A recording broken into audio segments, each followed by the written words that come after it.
All right, Black Rosie Media fans, we are coming to you live just moments after the United States get another medal in 3x3 basketball here in Paris. Erica L. Ayala here, joined by Jordan Robinson. Jordan, how you doing? I'm doing great, Erica. Thank you for having me. Yes, of course, of course. I'm so excited to have you on. We connected the most recent time in Phoenix, hmm and we were talking about 3x3 a little bit there. Of course, talking about the amazing Cheryl Swoops and celebrating Cheryl, which we will always do just for the record. always, Yes, always. always. And then I was like, you know what? We have to have you on to talk 3x3. So let's get to the news of the moment.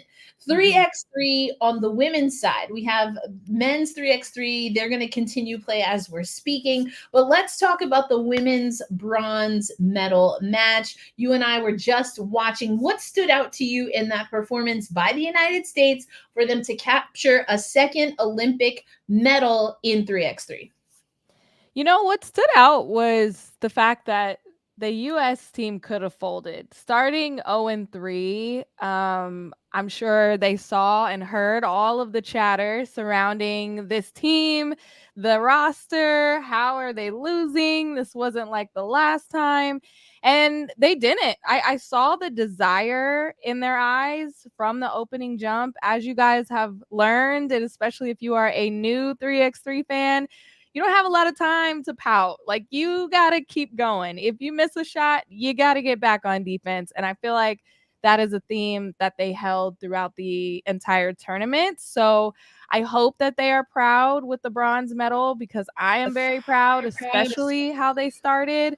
So yes, I saw the desire in their eyes, and I'm happy they got the job done. Also, super impressed with Haley Van Lith. She is not new to this. She is true to this when it comes to 3x3. She has been in the trenches representing Team USA for many years and has really carved out a lane for herself in 3x3. She put her team on her back and got the job done. So, shout out to Haley Van Lith. And I want to use that as a segue to get into another part of the conversation that I think is going to be important because we have a lot of basketball fans, a lot of women's basketball fans that have been tapping into 3x3 effectively in the last 4 or so years. 2020 Olympics, which technically was in 2021, we Mhm. saw 3x3 and we saw the United States be able to win the first ever gold medal. So there was a high bar set for this 3x3 team. We have to admit that. But I want to go back to what you were saying about Haley Van Lith and what does it take, Jordan, for not just a team, a federation, but for individuals to punch their ticket to a summer games where 3x3 is playing? What's the qualification process a little bit like? Yeah, so, you kind of have to be playing throughout the year. So the season is called the FIBA 3x3 Women's Series. So that's what I do play by play for. It happens during the summer, and that is where you can represent your country, and we call them stops. So all across the world, there's different stops across the women's series, and you're earning points, you're earning your ranking in those stops. And Van Lith has really been a part of those when, not only to qualify for the Olympics, but just because she is wanting to be a part of this team, moving her into a top ranking within the United States for 3x3. I also want to say that these other countries, these players, this is their full time gig. Like, this is what they are playing for. They are 3x3 players. So I was just watching Canada, and this has been the exact same team for years for Team Canada. Like, maybe one player here or there just missing or filling in. But for the most part, these are the players. And you can tell by not only how they play, but just the chemistry and all of that. And Team USA, those are WNBA players. They're playing elsewhere. They're playing overseas. We also have a ton of talent pool. So we're kind of mixing a lot of players into the 4-player rotation. Oh, so how you kind of get into this mix is you have to have 2 players that were ranked in the top 10 in the country, and then you could pick 2 players in the top 50 or have enough points and ranking points to fit into it. So a lot of people were questioning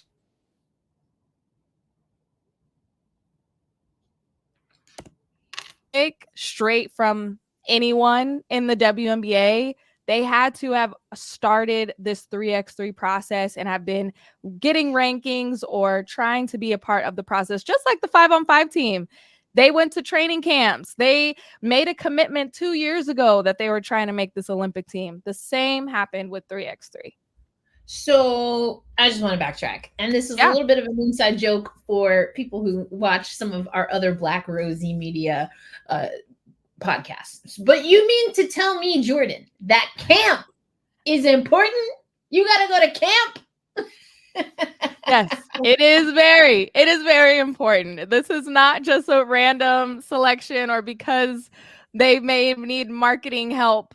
This is for real life and for the Olympics. And these are players who, it is a different game. I will die on that hill. I think 3x3 is a very different style of play, and you can tell when people aren't used to playing it. I will say Ryan Howard is new to the circuit. She was only on a couple stops to even just get, barely squeaked in, but we know what type of a bucket she is. But I think you noticed how this is a different style of play from 5-on-5 to 3x3, especially when you see Van Lith, who's been playing this game over and over. She just has the cadence down, the timing down. And you can see some of the W players who were just playing 5-on-5 like a couple weeks ago having to make that mindset shift. It took them a little bit. Yeah, for sure. And I want to get to Avery's comments here. Wanted to see the Plouffe sisters on the podium. They have been holding down Canadian 3x3. And actually, if I'm not mistaken, Avery and Jordan came from the traditional 5-on-5 model. The Plouffe sisters have been in, the Canadian basketball circuit for a while.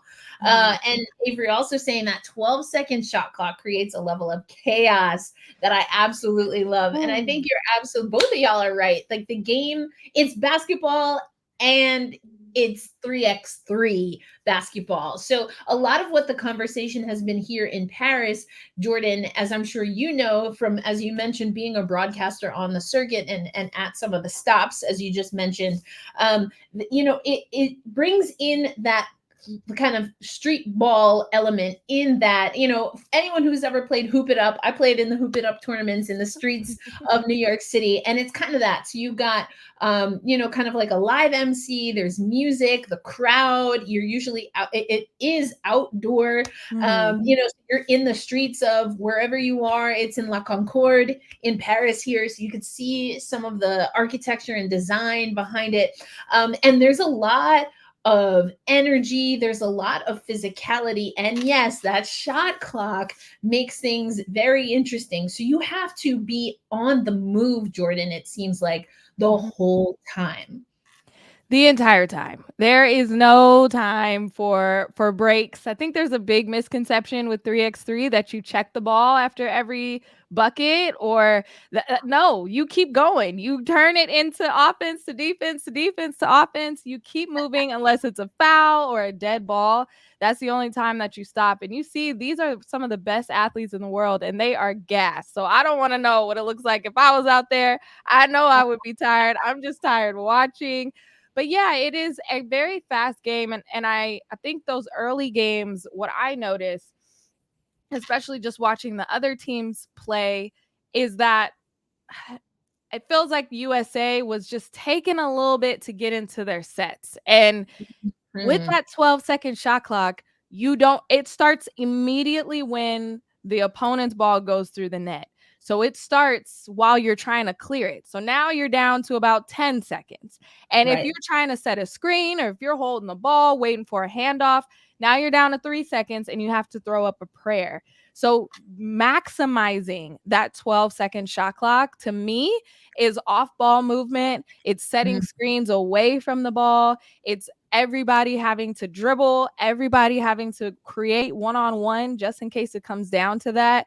And the Right. USA, those first couple games, they really struggled with that pace and getting into it quicker. I don't think, the shots were bad, or I don't doubt the ability. It was just like, all right, we're moving. You got to keep going. You got to keep moving. And that's just an adjustment. Yeah, I agree with you. I was watching some of those first games. For those who didn't watch the early portion of the tournament, 0-3 start for a team that, again, a federation that is effectively defending a gold medal. Yeah. Not a good look. And you No. mentioned it right off the top, Jordan. A lot of people saying a lot of things, and I even saw Ezra Stevens kind of tap in on that, and what people were talking about. But I think what you just mentioned is a fair criticism. What I was kind of saying, just as someone who watches basketball, still very much learning 3x3, is that they looked a little bit slow. And that is everything that you just talked about, why it's imperative to. Now, is it that they were unfit? I don't like getting into those conversations with elite level athletes, because, like, baby, I'm sitting on the couch. You know what I'm saying? Right. So we don't know that. But comparative to the cadence, to the pace of the rest of the teams, the urgency just didn't seem to be there. And you can settle in when you're playing, 4 10-minute quarters. You don't have time for that. You have to get after it every time the ball is in play in 3x3. And there just didn't seem, I think that's probably the better term or word, is that the urgency seemed to be lacking.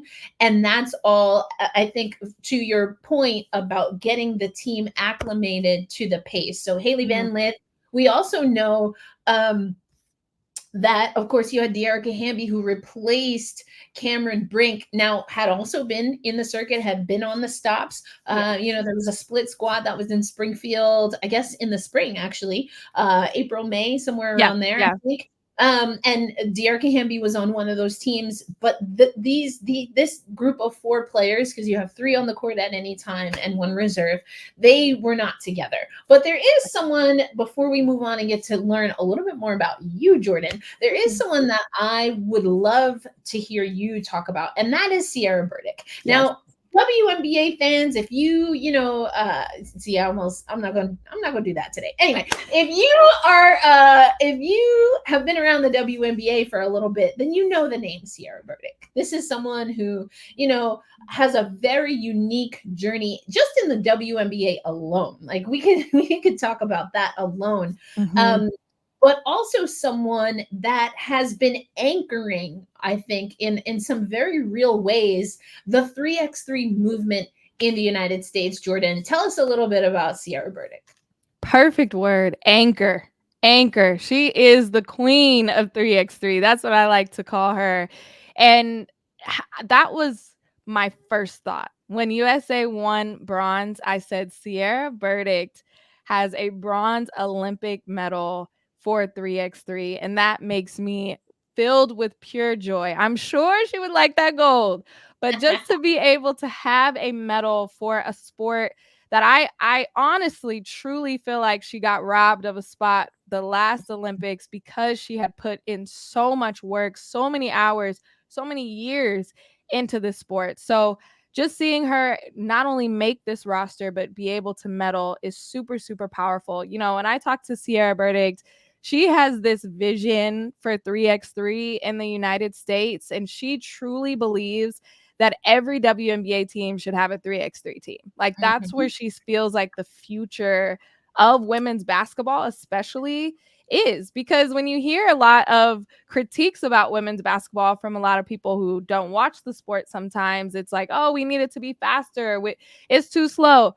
Okay, watch some 3x3. It's fast, and it is able to have women basketball players and all basketball players really favor their strong suits. And if they are really good at rebounding, really good at defending, shooting, that is put on full display.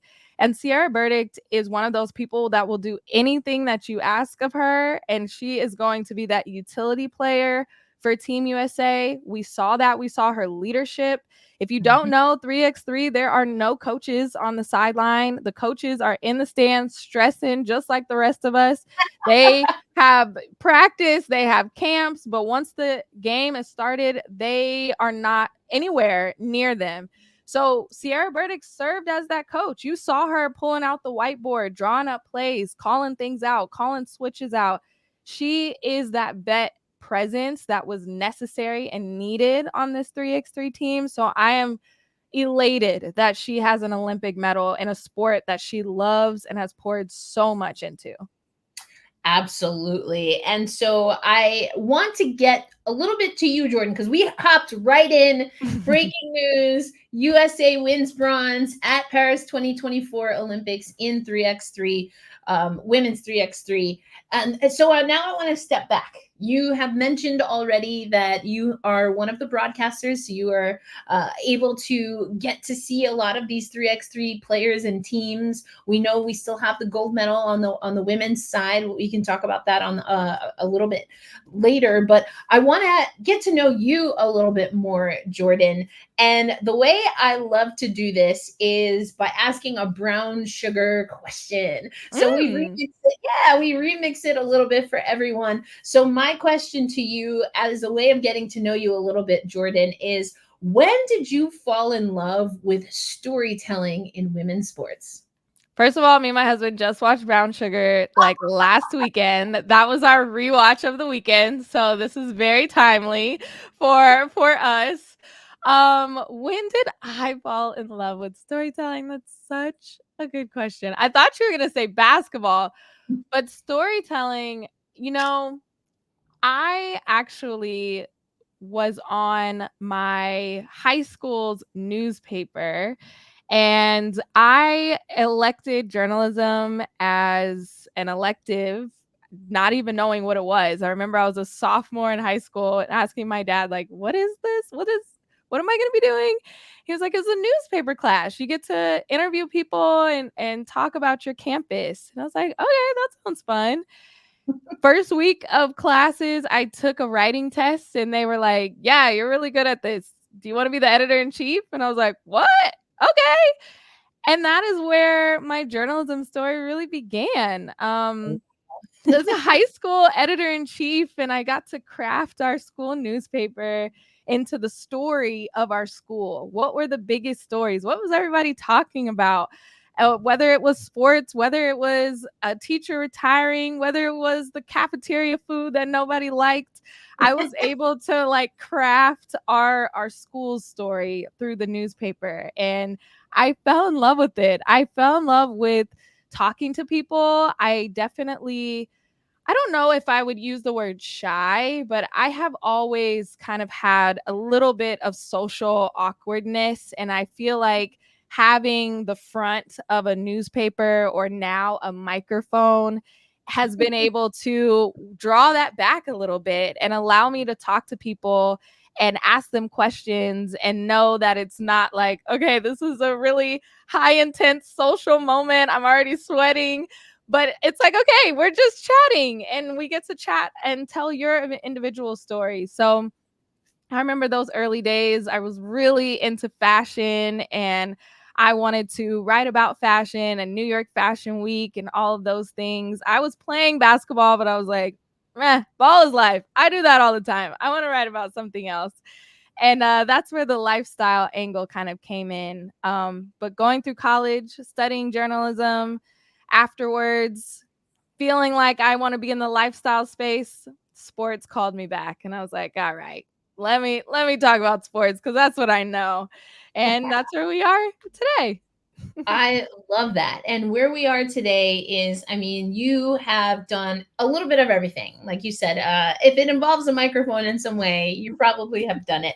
That has included studio and, broadcast work for the Pac-12, which I guess, who knows what we'll be calling it these days. I think, right? Some news broke about Oregon maybe joining up with, is it Big Ten? I think I saw. Yeah, a lot of those schools are going over to the Big Ten. Yeah. Oh man. So, but you were able to do a little bit of that. Of course, you and I got to officially connect with your work with the Women's Sports Network, which I think Mhm. is so cool. For those maybe not familiar, a dedicated network on that covers, I should say, all things women's sports. And I love to see the growth potential there. Mhm. And just again, how we are seeing media change. I think that's just ahead of its time. And so, Game On is, something that's how we originally crossed paths. Of course, we talked about Cheryl Swoops. You are a co host along with Cheryl talking about the WNBA. And we Mhm. talked about 3x3 as well. I think it's always so interesting and that's why I asked the brown sugar question, because I like people to take it wherever they want to go. But I also think it's important, Jordan, for those of us who do have an opportunity for however long it's going to last. I know Avery's been in here. We met covering ice hockey, and Mhm. I always like to shout out the Black and melanated people, because our path and our stories are always just a little bit different for a few Mhm. different reasons. But I think what always comes through is the passion. But there's also the practicality, right? The technique and the skill that you have to learn. What are some of the things, since being on the job, that you really had to refine and to hone in on, that you would also want to make sure that people who are up and coming just have a keen eye and are focused on? Oh, such a good question. I have a lot of jobs. I wear a lot of different hats, and I love that. That means I have a lot of 1099s. That's mostly what that means. But I love this idea of being multi-hyphenate because Mm, what is at the center of that is the storytelling aspect. Like that never leaves the center for me. And so whatever that is, whatever I'm doing, if you come back to that piece, that's where I have a lot of that foundation, a lot of those journalism skills. The writing that I learned is that foundation, and you can bounce off of that and draw arrows and branches off of that as much as you want, just making sure that's at the base. And I will say, kind of going off of what you just said, that passion is there. I am not a person that can just do anything that I'm not passionate about. Like I learned that about myself. I'm not a cubicle person. I'm not even a 9 to 5 person. I tried it. It ain't me. I need different areas and that are at the center of my passions, which is women's basketball and sports. So I would say, what is your foundation? Finding that and knowing the skills that got you there. And your other question, how do you refine those?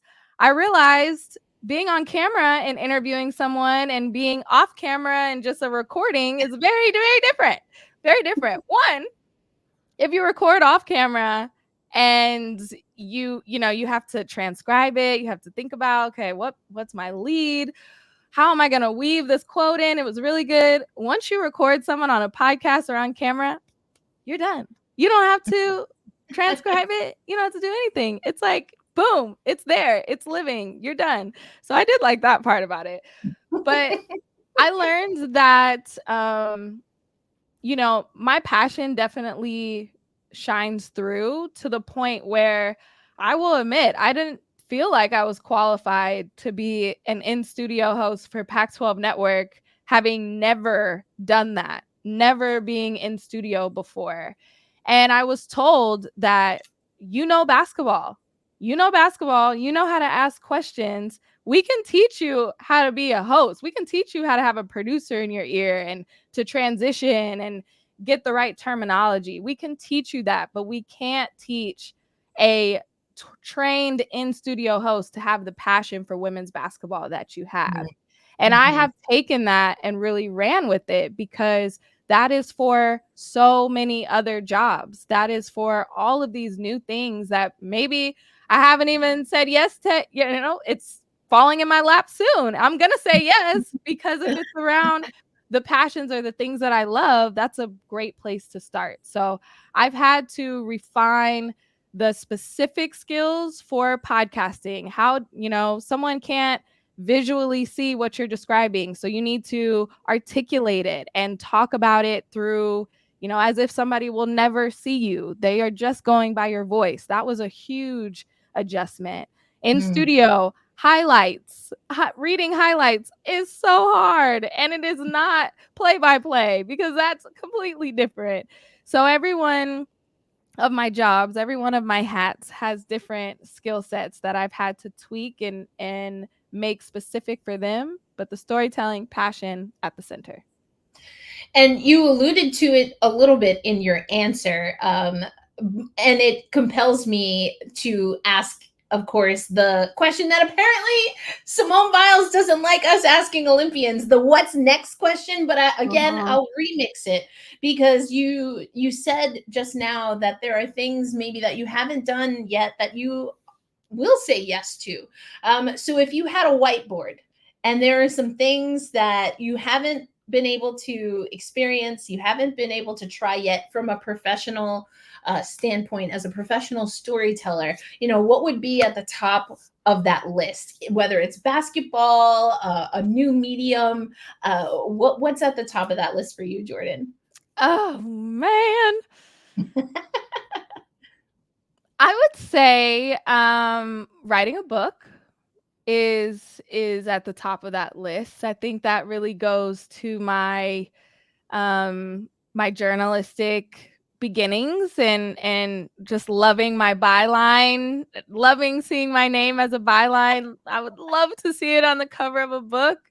That would be really amazing. I think I feel like I've done a lot of things, but I guess I've dabbled into sideline reporting, and I'm going to do a little more of that with college football coming up. But to do it for, a major game, a major network, to be able to tell those student athlete stories in a unique way from a sideline perspective, I think that would be really cool to do during women's college basketball season. So I've only done it at the WCC tournament, basketball tournament. So that was like, again, me saying yes to something I've never done. But we got it done. And I was like, okay, I kind of like this. This is fun. So I think those are the first two things that come to mind. But I'm so, so blessed to be able to say that I have done so many different things, and I've tried things. I've been able to, rank them in order of what I like to do. So yeah, I am very aware that a lot of people can't say that they've had the opportunities to try different things. And I'm so lucky to be able to say that I have. I love that. I love that. Before we let you go, we're going to go back to the Olympic tournament. We're going to go back to 3x3. You were gracious enough to kind of walk us through a little bit of a 3x3 101. It's a fast game. It's a fast tournament. I feel like, just as soon as we get started, you move on. But we have the gold medal game for the women. And we also have a unique situation in that 3x3 at least has not been tapped for LA, from my understanding. From perspective, is what I understand. But 3x3 does seem to be growing within its own world, and we even have Unrivaled that's kind of modifying 3x3. So first, Jordan, what are your takeaways from the 3x3 tournament so far? First on the women's side, and then if you want, you can talk about the men as well. I guess we'll give them some shine, but just 3x3 overall in Paris, what are some of your biggest takeaways, whether it's the performances, the venue? What has really stood out to you? The venue is always my favorite part. It's always so cool to just see this outdoor court in the most beautiful locations around the world, just hooping outside. You mentioned it. It is very much a street ball culture. Even the play-by-play, they don't want us to be super buttoned up and stiff, and they want us to have fun with it. We're giving nicknames. We're doing a little bit of everything, and we're making it this fun, energetic game that is trying to separate itself from 5-on-5. So I've loved the crowds have been amazing at those games in Paris, just looking at that. And because I think of, okay, how many people really follow 3x3? Are these people new fans? Like, I hope you guys come over to Women's Series because all these players still play in the Women's Series. So that was a little bit of my reaction. For the women's side, I think I was really impressed how the biggest stars shined. I was very surprised about France, not going to a medal game because that has been their squad. Like Guapo is a legend on French soil. So just seeing that team not make it to a medal game, but still I know that they are going to keep doing work in the women's series up until this point of the season, which of course we're taking a break right now, but France won every single stop that was in France. So they love playing on their home court essentially, but just not able to get it done here. But Yeah. I will say, people were shocked by Germany. I'm like, Griner had been doing she's been doing work since Gonzaga. So that is what she does. So it was just nice to be like, I know what these players are capable of. These are the biggest names in 3x3 on the biggest stage, doing what stars do. So you always love when the stars show up. And Tiffany Hayes, we know what she can do in the WNBA. Having, she kind of, I feel like over the past year or so, she's been with Azerbaijan with their 3x3 squad, putting on a show. Her game translates so perfectly to this style of basketball. Just a rip and go type of player, can score in a blink. So seeing her on this stage and reminding everybody, like, yeah, I'm still that girl. I may have retired, but I'm still her. That was super, super exciting.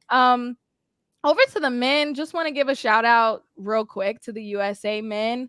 I'm typically all in on the women's series. That is where my research hours go, but I have been keeping tabs on Jimmer and USA, and I am heartbroken because they have poured so much and have really put 3x3 for the men on the map, and they did not qualify for 2021. And they got there and then Jimmer gets hurt. Like, just a worst case scenario. So I know that if Jimmer was on that court, he would have got them further. But man, I think he said it best in his Instagram caption. You have to enjoy the journey, because sometimes when you get to the destination, it could end short or it's not what you wanted. So it's enjoying the journey to get there. And they have had quite the journey working their way from the bottom to get to this point. So got to shout out our men's squad as well. Yeah, I'm glad you mentioned that. Yeah, heartbreaking for Jimmer Fredette and just any Olympian. It happens more than we like to admit, that you work so hard to qualify and then you get to the Olympics, and before you even get to compete, you are riddled with an injury. That's just, that's the game. That's how it goes sometimes, but it's also very heartbreaking, especially at this high level. But it was really great to hear from that 3x3 squad, and they're very transparent about what their lives look like when they're not competing at 3x3. And they were really excited to be able to put 3x3 holistically. And I never got the sense, and you would know probably more than me, but specifically with that team, I never got the sense that they look at it as the US men's team or the US team. I really think that they enjoy being just these great advocates for 3x3 overall. And that was really cool to hear from the team at the Team USA Summit, which was actually I think it was the same day exactly as the WNBA draft in New York City. And I was double dipping on that day. But it was really exciting to hear from them. And, you never know also, because people have other commitments, what the next cycle is going to look like. So I'm glad you mentioned the US team. You mentioned Germany. I want to mention what we're going to see in the gold medal game. So, and I also love that you mentioned Tiffany Hayes, because I got to speak to her after Azerbaijan beat the United States, actually, and just the excitement, the joy also of being a first time Olympian, and knowing the hard work. Like, you definitely felt that from Tiff. So happy Yes. for her. But you said you're not surprised by Germany. Spain, they had I don't want to say it was up and down in the same way as the United States, respectfully. But Yeah. they definitely, and 3x3, the margin, I wanted to say for error, but I don't even know if that's, I mean, yes, but it just seems a little unkind to say error. It really is, again, that timing and that cadence, and Mhm. being able to get your work done as effectively and efficiently as possible, I think, is the more accurate way of saying how 3x3 really works. And Mhm. sometimes Spain was very efficient, and sometimes they weren't. But they were able to be efficient enough to get to the gold medal game. So, what is your expectation? Do you have an idea of who's going to go 1 and 2 on the women's bracket? Ah! Well, let me just say this. When you think of how Spain is even here, like the Olympic qualifying, one of the Olympic qualifying tournaments, their game went down to the wire, the final seconds, in the Ooh, sense that one of the players threw the ball over her head at the basket and made it. And that is how they won the game to qualify for the Olympics. So wow. I'm kind of wanting them to get gold, because when you think about that shot that has been on replay over and over on social media, and you just have to talk about it anytime you see the Spain team, that shot to a gold medal, they were 1 point away from not even being in here at all, and they take home the biggest prize. Talk about storytelling. Like, that is what the Olympics is all about, is telling those stories and being able to talk about the minute details of someone's journey. So I kind of want Spain to take it all the way just for that aspect. But and because they beat the USA. So if you're gonna lose to somebody, you want it to be to the people who win gold. So That's that would fair. be my number one pick. That's fair. That's fair. So we've got, the teaspoon shot, the Hamby heave, and Yes. Spania in 3x3. Absolutely. Over the head, not even looking at the This, basket. I Oh, mean, that's wild. But like, hey, like, shooter's gonna shoot your shot, yes, all whatever, shoot it. whatever you want to say, that's that. But yeah, I am glad that I got to experience a little bit of 3x3 while here in Paris, and very honored, Jordan, to have you on Black Rosie Media to tell us not just about 3x3, but a little bit about your journey as well. And hopefully we'll have you on again. I see Damien popped in. Hey, Damien. I'm doing great, Damien. Thanks so much. I am enjoying the Olympics. Been mostly covering women's basketball on the 5-on-5 side. And Mhm. they finally moved to Paris, Jordan. So I don't have to schlep up to Lille anymore. Great. Everyone's here. Uh, a work day, probably off the court today for most federations. A lot of them will have practice tomorrow. And then we have quarterfinals on Wednesday. Let's go. We're moving quick. I'm always surprised at how fast the Olympics move, especially because it's been so much buildup, and then it's just like, boom, we have to fit all of this in like 2 weeks. So get ready. Intense. It is so intense. But before we leave, for those watching live, thank you so much, Avery, Damien. I know other people have popped in and out. Thank you all so much for joining us. It's late here in Paris. I guess it's midday for everyone in the States, but always appreciate your time. And of course, this will be available on Black Rosie Media on our YouTube page, and I will pop it in our Gold Medal Dispatch newsletter that is coming to you live from France during the Olympics. But Jordan, I want to make sure that everyone over on Black Rosie Media knows where they can find you. We were talking about 3x3, but as we mentioned, you do so many things. I love that phrase, multi-hyphenate. So what do you have coming down the pike as we get ready to close the Olympics and get ready for the second half of the WNBA season? Yes. So you can find me on X at Hey Jordan R or on Instagram at Hey or no, on Instagram it's just Jordan Liggins. It's my maiden name still. It's a long story. But you can find me on WNBA.com when the season starts back. I do the power rankings, all 12 teams, while also doing a video explaining my rankings. That's in the WNBA app. You can subscribe to the Queens of the Court podcast on the Odyssey app or wherever you get your podcasts. What else? I think that's it. Oh, and I'm hosting a Team USA show called Team USA Now, and you can find that on all of your streaming like Pluto TV, Roku TV. And yeah, we're interviewing Olympians and talking about the Olympics and Paralympics. So we're going to be doing that for the next month or so. So stop on by. It's fun. I love it. Yeah, that's amazing. So go check that out. And I'm really looking forward to the continued coverage for the Paralympics. I've been able to meet a few Paralympians and the federations, including the United States. I want to say, really, in the last 1.5 cycles, I'll say, have been better at integrating the games more holistically. And I love to see that. Awesome. Because we know as storytellers, sometimes we have to be the ones to push the envelope before the storytelling can get even to a viral, viral status. So, and then everyone is picking it up, but you need those with boots on the ground. So I love to hear that you will also be doing that for the Paralympics. But Jordan Robinson, thank you so much for your time, for you this afternoon, for us here in France this evening.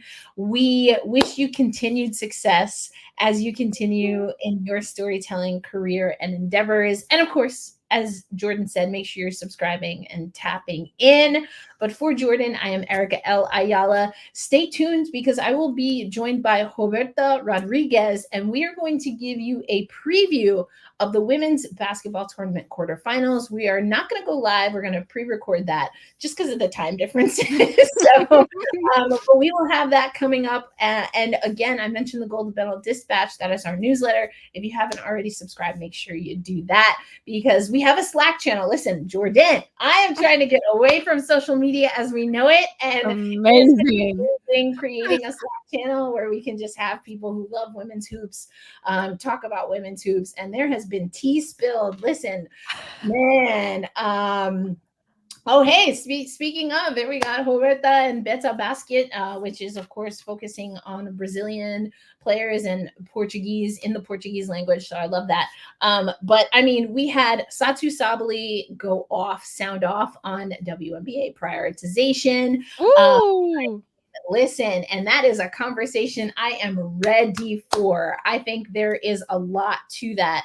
And I think my overall thoughts, Jordan, are basketball has always been international. We in the United States, as we are in a lot of things, see things very much from our perspective. So because of how media and money works.